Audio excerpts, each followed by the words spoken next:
It's Todd Jarratt from mcnews.com.au and NRG TV, bringing you all a wrap from the final round of the 2016 Modal MX Nationals here at Coolum in Queensland. What an unbelievable day of racing we had in the Pirelli MXD, Modal MX2 and Thor MX1 classes. In the development class, the Pirelli MXD field, we crowned a champion in Mitchell Evans. The Yamaha racing rider from the far north of Queensland was able to pick up his first ever MX Nationals Championship win ahead of Connor Tierney and Cooper Posniak. They was first, second and third. It wasn't without controversy though.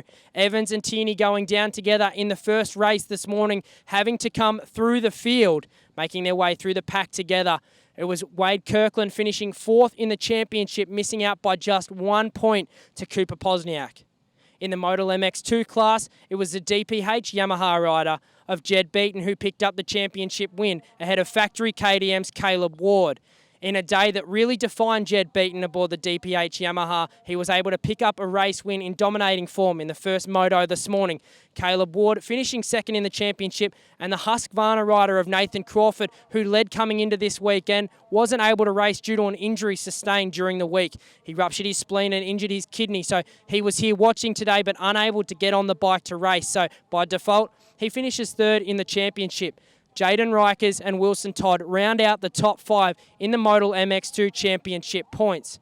Then over to the Premier class in Thor MX1. We came into this final round. There was less than 20 points separating first, second and third, which was Kirk Gibbs, Dean Ferris and Todd Waters.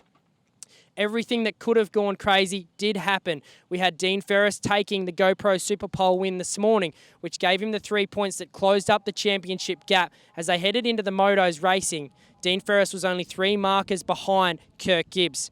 Then with a race win in Moto number 1, Kirk Gibbs finishing back there in 4th position. Ferris entered the last race of the day with a 4-point lead over Kirk Gibbs, and it was 22 markers back for Wilson's Cool Air factory model Suzuki of Todd Waters.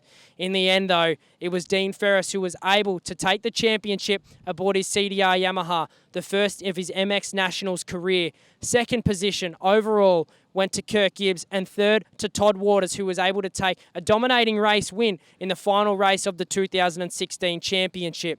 That's a wrap from our 3 classes in Pirelli MXD, Modal MX2 and Thor MX1 for the 2016 Modal MX Nationals. We hope you've enjoyed all of the coverage via NRG TV, and we'll see you all again in 2017 for more racing action.